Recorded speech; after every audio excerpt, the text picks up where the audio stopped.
Lucas capítulo 10, versículos 38 em diante. Quem já achou, diga amém. Quem já estava com a Bíblia marcada desde cedo, diga amém. Você sabe que para mim isso é um desafio, né? Não é hábito, né? A gente tem aquela... Rapaz, é porque eu estou debaixo de obediência, pastor Lucas, porque a gente prega e acha que é aquela porção mas não é assim, não, né? A palavra do Senhor se renova. Versículo 38 em diante, diz assim: indo eles de caminho, entrou numa aldeia, e certa mulher por nome Marta, qual é o nome dela, gente? O recebeu em sua casa. E tinha esta uma irmã chamada Maria, a qual, assentando-se aos pés de Jesus, ouvia a sua palavra. Marta, porém, andava distraída em muitos serviços. E aproximando-se, disse: Senhor, não te importas de que minha irmã me deixe servir só? Diga-lhe, pois, que se levante e me ajude. E respondeu-lhe Jesus: Marta, Marta, estás ansiosa e preocupada com muitas coisas, mas uma só é necessária. E Maria escolheu esta, a boa parte, a qual não lhe será tirada. E você diz amém. Você pode pôr sua Bíblia sobre o seu assento e permanecer de pé? Oh, aleluia! Aleluia! Aleluia! Oh, glória a Deus! Você consegue levantar uma das suas mãos ou as duas aos céus e render graças ao Senhor nessa noite? Oh, aleluia! Senhor, nós te louvamos nessa noite. Obrigada pela exposição do texto sagrado. Obrigada, Senhor, por podermos estar diante da tua palavra viva, eficaz, mais penetrante do que qualquer espada de dois gumes, que penetra profundamente até a divisão da alma e do espírito, juntas e medula, e é apta para discernir os pensamentos e as intenções do coração. Ah, Senhor, nós te glorificamos. Perdão, Senhor, a igreja não ouviu. Nós te glorificamos pela tua palavra que é maravilhosa. Por ela os céus e a terra foram formados. Por ela nós estamos aqui e existimos. Porque tu disseste: haja e ouve, porque tudo obedece à sua voz quando o Senhor manda. Por isso estamos aqui diante da tua palavra e te pedimos: fala conosco, Senhor. Fala conosco nesta noite. Fala conosco mais uma vez. Fala conosco por tua bondade e tua misericórdia. Não queremos voz de homens, queremos a tua voz, porque é a sua voz que arruma a bagunça do nosso interior. É a sua voz que organiza os nossos pensamentos. É a sua voz que nos dá uma direção do que fazer. Quando o Senhor fala, a tempestade do nosso interior, ela te obedece. E ficamos como os discípulos, dizendo: quem é este?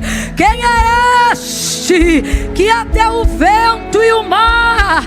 Quem é este que até a depressão lhe obedece? Quem é este que até a tristeza faz saltar de alegria? Quem é este que faz o que o remédio não pode fazer? Quem é este que olha para o abatido nesta noite e diz: levanta, ergue-te?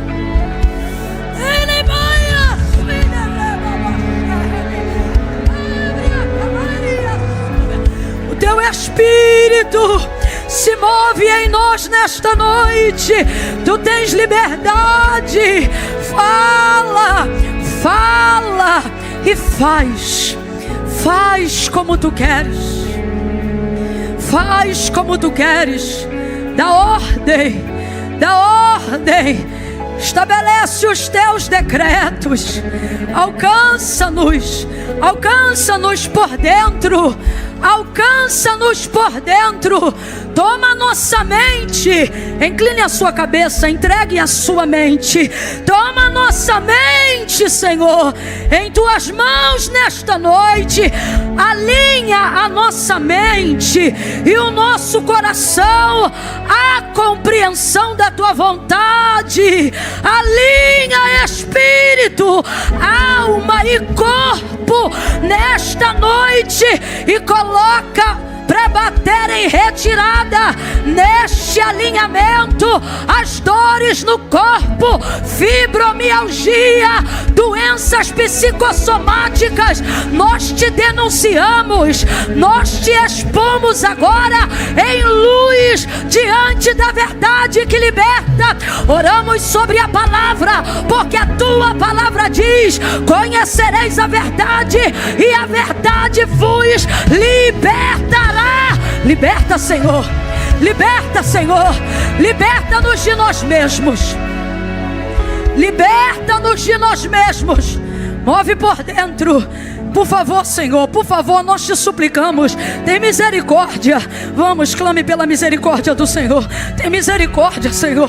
Senhor, tem misericórdia, se compadece dessa vida aonde o remédio não faz mais efeito. Se compadece desta pessoa que às vezes pensa que vai ficar louco, que vai ficar louca, que vai fazer uma besteira. Todo espírito homicida cai por terra agora, em nome de Jesus. Não vai matar ninguém, não vai matar ninguém, não vai fazer uma besteira dessa. Você não vai matar ninguém. Desfaz o plano, Senhor, desfaz o plano, Senhor.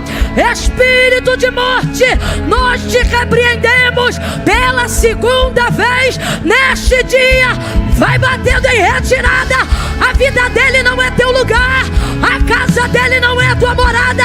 Sai, sai, sai, sai, sai, em nome de Jesus, em nome de Jesus.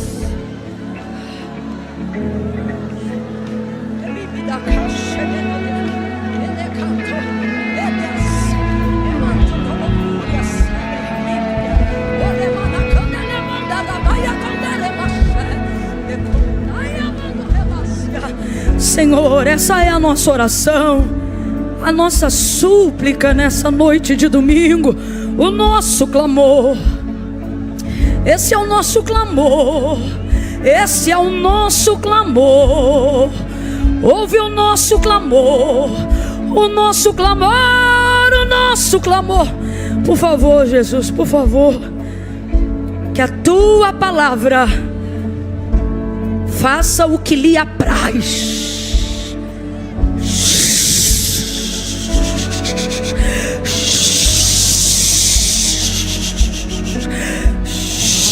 Faz o que lhe apraz.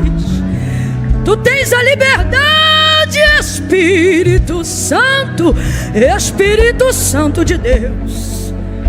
Fala conosco. Põe a mão no seu coração. Fala conosco, Senhor. Em nome de Jesus. Libera a tua palavra, por favor. Em nome de Jesus. Amém e amém. Aleluia. Senta nesse mesmo clima de reverência. Senta glorificando a Deus.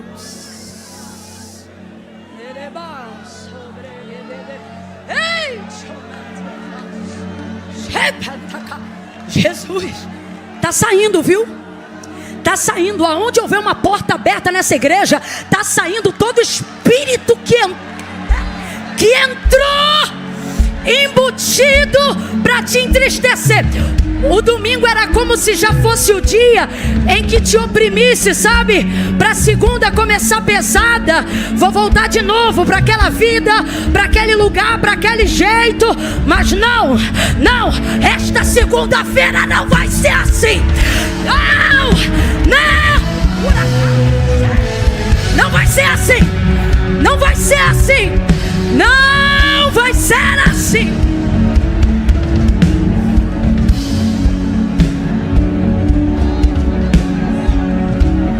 Em nome de Jesus. Em nome de Jesus. Aleluia. Aleluia.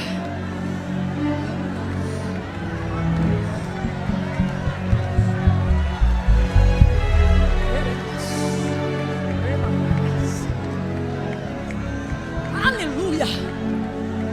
Aleluia. Aleluia.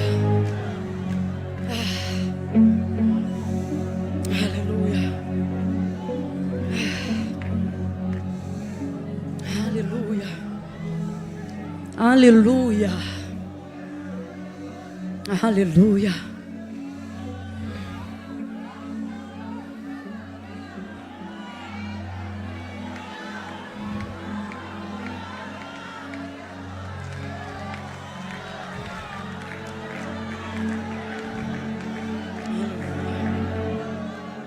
Aleluia.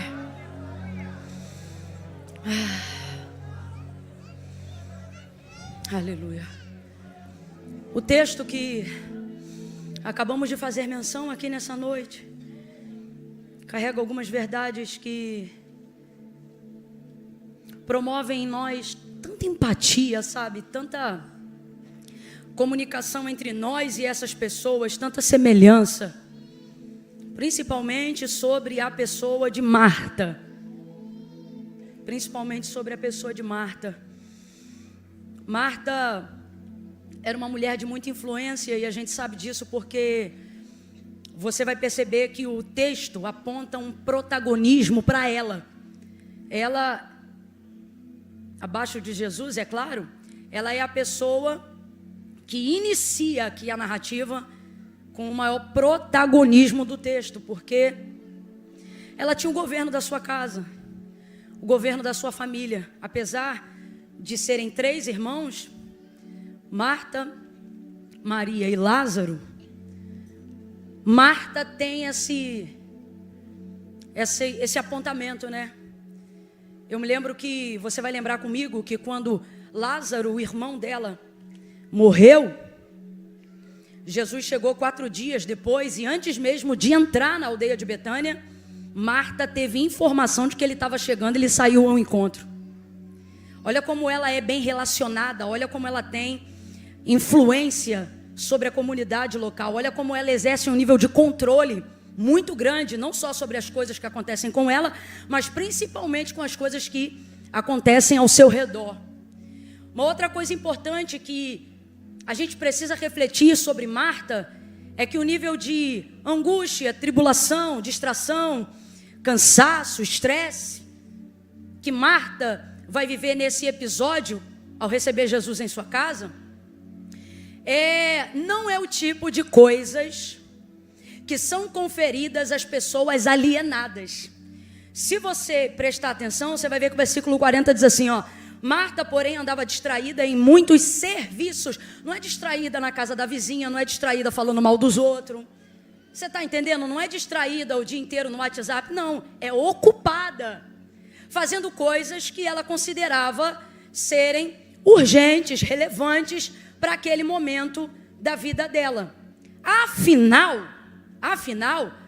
Marta está envolvida nesse contexto porque decidiu receber Jesus em casa. Não foi ele que se convidou, diferente, por exemplo, de Zaqueu, que não tinha se preparado, porque foi o Senhor que falou: olha, desce depressa, porque hoje me convém pousar, entrar em sua casa. Marta não, o convite parte dela para ele, é ela que recebe Jesus em casa. E então ela vai se ocupar de muitos serviços. Logo, eu preciso que você entenda que boa parte dos sentimentos que você tem sentido e não deveria sentir, das dores que você carrega e não deveria carregar, da maneira frenética, desenfreada que você tem conduzido a sua vida, a sua família e seus negócios, não se dão por você ser uma pessoa desequilibrada, se dão porque você quer manter o controle sobre tudo. Então, veja o contraponto dessa situação. Não é porque você é um desocupado, não é porque você é um incapaz, não é porque você é um alienado, não é porque você é um preguiçoso. É justamente ao contrário. E isso acabou te colocando nessa posição. E você perdeu o controle ao perder o equilíbrio que precisa ter para exercer essas coisas. Eu tenho que falar isso daqui, porque senão a gente rotula de Marta qualquer outra pessoa que esteja distraída fazendo qualquer coisa. Meu irmão, só use Marta como codinome se você for rotular alguém que até está distraído e ocupado, mas que esteja nessa posição trabalhando. Porque esse é o contexto da vida de Marta. Marta não é uma mulher rixosa que, como goteira, pinga o dia inteiro falando tudo o que quer e não quer. Não, veja, distraída em muitos serviços, ocupada com muitas tarefas. E isso vai pressionar o contexto dessa mulher. Agora, Marta é maravilhosa, porque esse nível de sentimento, essa pressão e tudo isso que agora, visivelmente no texto ela está passando, é em decorrência de ter recebido Jesus em casa. Certa mulher da aldeia, chamada Marta, recebeu Jesus em sua casa. E Jesus é assim. A gente olha para ele, se apaixona por ele, quer recebê-lo e levá-lo para casa. E eu sempre digo isso, você já me ouviu falar isso outras vezes e vai ouvir, porque tem toda uma diferença. Marta não deixou Jesus entrar, Marta o recebeu. E tem diferença, gente, porque deixa entrar, basta uma porta estar aberta que qualquer um entra. Mais cedo hoje aqui eu falava sobre quem ainda mora em casa que tem quintal ou que a porta dá para a rua. Deixou aberto, meu irmão, até cachorro entra. Então tem que entender isso aqui. Ela não deixou entrar, ela o recebeu. Prestador de serviço vai fazer uma coisa rápida lá na sua casa, ele entra, sai, dependendo da agilidade com que ele está fazendo o que está fazendo, não usa banheiro, não bebe água, nada. Entrou numa coisa, entregou um negócio, assinou um documento, saiu. Entrou, aí eu te pergunto, mas recebeu? Você o recebeu?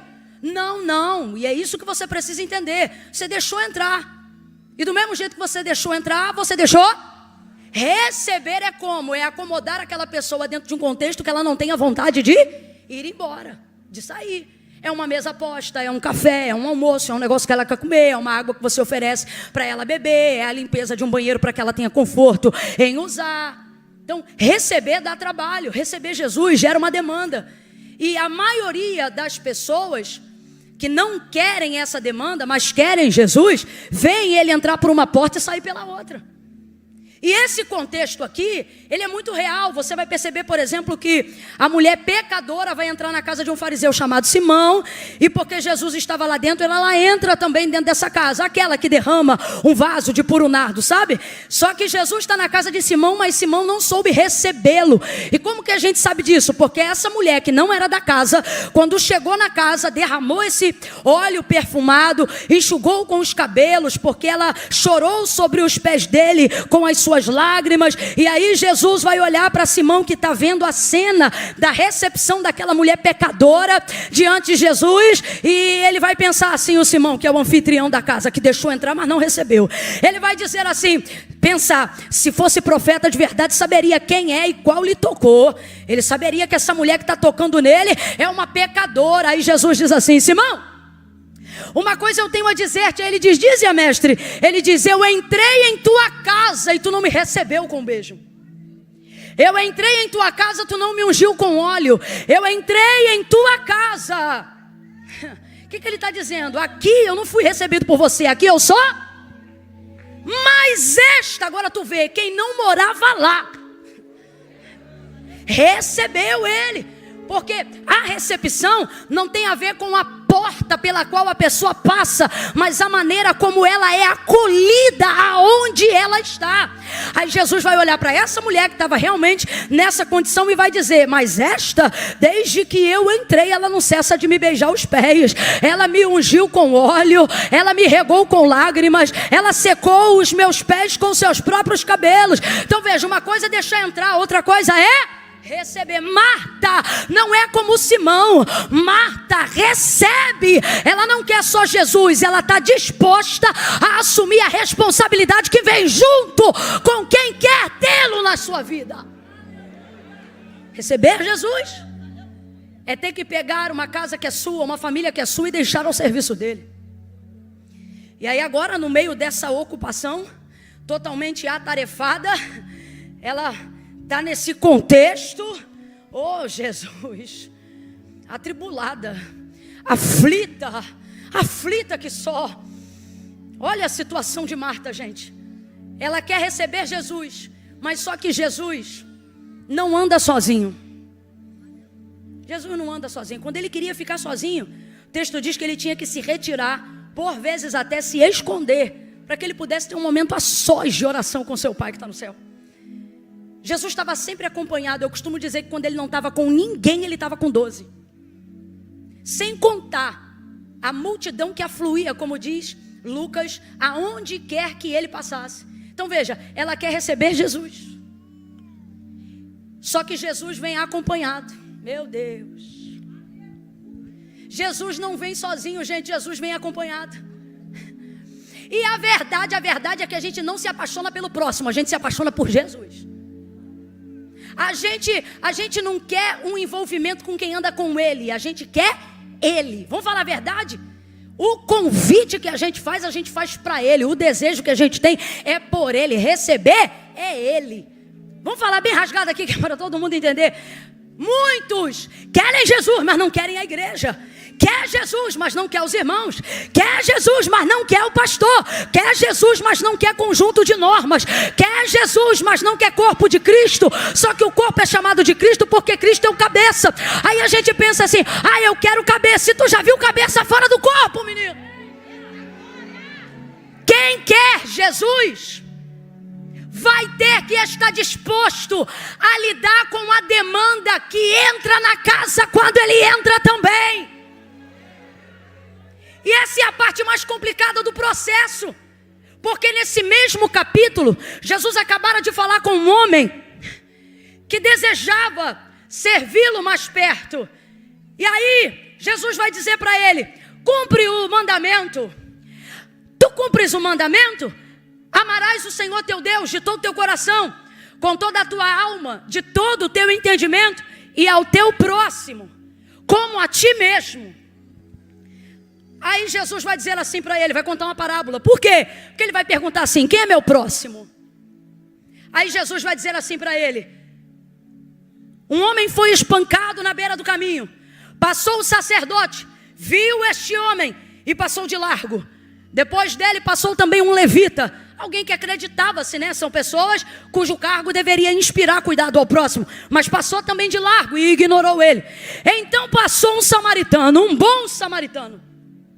E esse samaritano parou, colocou azeite em suas feridas, deixou dormente as suas dores, lhe oferecendo vinho, colocou ele na parte traseira do seu cavalo, levou ele para uma hospedaria, cuidou dele nessa hospedaria e depois deixou um dinheiro na recepção, dizendo, olha, tudo que ele precisar, você pode colocar na minha conta, quando eu voltar eu passo aqui e acerto, mas cuida dele e faz tudo que ele precisa. Jesus contou essa história e virou para este homem e disse para ele, quem te parece que é o teu próximo? Aí ele disse, olha, me parece que é aquele que se compadeceu. Quem? O que teve misericórdia. Nesse caso, o bom samaritano. E ali Jesus vem explicando, então, o teu próximo é esse. Quem é teu próximo? É quem precisa, quem está perto. É quem você pode fazer alguma coisa.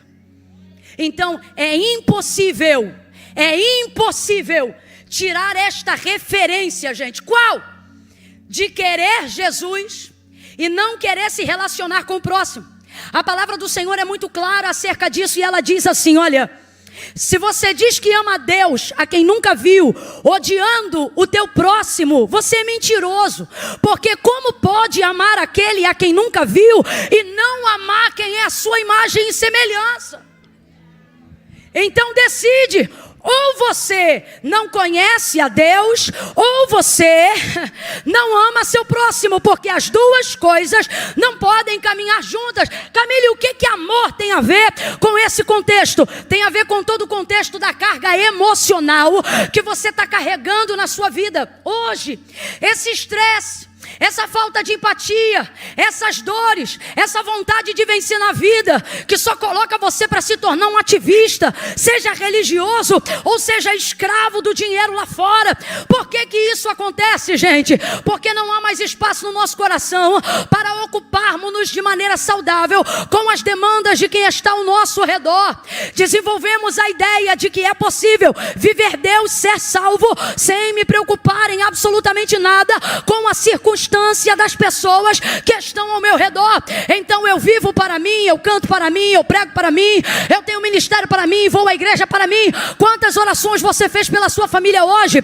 Quantas vezes você mencionou o nome das pessoas que você ama hoje? A Bíblia diz que Jó foi abençoado e o Senhor virou o cativeiro de Jó enquanto ele orava pelos seus amigos. Por que que isso aconteceu? Foi logo depois dele ter dito assim: agora eu sei que tudo tu podes e nenhum dos teus pensamentos podem ser impedidos. Depois de estar na derrocata, no último nível, no fundo do poço da vida, ele não gasta mais tempo fazendo perguntas para Deus: por que que eu estou assim? Me tira daqui. Ou querendo uma justificativa. Não, ele entende que agora, ele compreende que o Senhor tudo pode, inclusive pode deixá-lo assim como ele está. Essa palavra não é tão vitoriosa quanto algumas pensam, dizendo: vamos fazer uma campanha baseada no bem sei que tudo podes. O bem sei que tudo podes de Jó é: agora eu entendo que se tu quiseres, não precisa me responder porque eu estou assim. Se é aqui que tu quer, é aqui que eu vou ficar e não vou deixar de te adorar por isso. Depois de compreender isso, ele para de buscar só por ele, questionar só pela sua circunstância e começa então a orar pelos seus amigos, gente que lhe era próxima, mas que lhe tinha ofendido porque não havia compreendido qual era a vontade de Deus para a vida dele. Agora veja, não coincidentemente, enquanto Jó ora por eles, Deus vira o cativeiro dele, não do próximo dele. Me ouça! Essa vida de controle absoluto, com você querendo dar conta de tudo no braço, na sua força, na sua carne, só com seu dinheiro, usando toda a sua saúde, isto não funciona. Você tem que entender que tudo pelo qual você está passando deve promover em você o desejo de estar no centro da vontade de Deus. Camila, como é que eu vou passar por isso? Exatamente desse jeito que eu estou falando. É você que passa por essas coisas. Você não pode deixar essas coisas passarem por você. É você atravessando. É você passando. Entende? Você passa pela quimioterapia. Não é ela que está passando por você. Você passa por essa batalha espiritual. Não é ela que está passando por você. Quem tem a espada é você que atravessa. Quem tem a palavra é você que passa. Agora, tem que ter equilíbrio, tem que ter controle, tem que ter inteligência emocional. E como é que eu faço isso? Como é que eu faço isso, Camila? Por que eu cheguei nesse ponto? Porque você não tem mais ponto de referência. Porque sua vida se tornou uma busca incessante, aonde você precisa romper e fazer sucesso para você. Ou ainda que outras pessoas estejam ligadas ao seu sonho, sua realização. Quando eu tiver eu vou abençoar, quando eu tiver eu vou dar, quando eu tiver eu vou lá. Veja, tudo gira em torno de você. Quando você tiver, quando você puder, quando você fizer, quando você entrar, quando a porta abrir para você, quando Deus fizer um milagre em você. Veja, tudo aquilo que você deseja fazer pelo próximo está terceirizado, porque o centro de toda motivação que gera a ocupação, o estresse, a ansiedade, de tudo que você está vivendo hoje, passa diretamente por você. E por que passa por você? Porque você não passa por eles, eles passam por você. E por que eles estão passando por você? E não você passando por eles? E seus pensamentos estão soltos. Já não consegue ter uma linha de oração. Primeira coisa que você quebrou foi sua vida devocional. E com isso, um efeito dominó começou em todas as áreas. Por quê, Camila? Em que momento eu fiquei assim tão vulnerável? Em que momento eu me tornei um alvo tão maleável, tão fácil? Em que momento isso aconteceu? Pasme, eu não vim hoje aqui utilizar todos os motivos e sacar de todas as informações científicas e psicológicas. Cada um trabalha na área que lhe é proposta. Deus me chamou para pregar a palavra, e aí eu posso lhe dizer pela palavra. Aí eu vou lhe dar um diagnóstico pela palavra. Não é todo, mas pela palavra eu posso lhe dar um. E sabe qual é? E se eu te disser que tua cura, ou maior parte dela, está completamente ligada ao fato de você querer Deus, mas não querer o próximo? Mas por que, Camila? Qual é a conexão? É mandamento, é princípio. Quem quebra princípio será quebrado por ele. Amarás o Senhor teu Deus de todo o teu coração, com toda a tua alma, de toda a tua força, com todo o teu entendimento. Até aí, ok. Estamos aqui diante de um público onde a maioria, até os que estão afastados do caminho do Senhor, mas vieram hoje aqui, tem Deus como seu único Senhor. Podem não ter renunciado, podem não estar ainda servindo, podem não ter aliançado, mas é aqui que eles estão no domingo à noite, dizendo só Deus é o Senhor, ok? Agora, aonde está o problema? Na segunda parte do mesmo versículo, que está no mesmo capítulo. Aonde está o problema? E ao teu próximo como a ti mesmo. E eu falei aqui mais cedo, e é real. O problema de amar o próximo não é amar. O problema é o próximo. Não é? E você já percebeu como você é o próximo do próximo, mas sempre lida com o próximo como se você não fosse próximo? Como se você também não fosse o problema de alguém, a crise de alguém, a irritação de alguém, o motivo do mau humor de alguém? Você quer ver uma pergunta legal que dá pra gente fazer, dá pra gente entender aqui? Quem aqui já sentiu? Quem aqui já sentiu? Camila, eu já senti, eu conheço isso. Eu sei o que é ser invejado. Você acredita? Não tem nada, Camila. Mas quem aqui sabe poderia me ajudar a testemunhar dizendo: Camila, eu sei o que é ser invejado. Levanta a mão. Levante a mão, sem medo, sem medo. Camila, fulano, rapaz, você acredita? Levante a mão. Veja, isso. Baixa a mão, abaixa a mão. Quem aqui teria coragem de confessar e dizer: Camila, eu fui o invejoso? Diminuiu bastante. Tu vê que a conta não fecha? Deveria ter um invejoso para cada invejado. Para a conta fechar. Vê que a conta não fecha. Por quê? Porque você consegue ver-se atingido pelo outro, mas nunca consegue ver-se sendo quem atinge. Gente, isso é uma realidade. Vai ouvindo, porque é coisa séria. Então, compreenda isso. A palavra de Deus fundamenta algo que caracteriza Deus para nós da seguinte maneira. Foi João que disse: Deus é amor. Você nunca viu em nenhuma outra parte tamanha definição sobre Deus atrelada a outras características.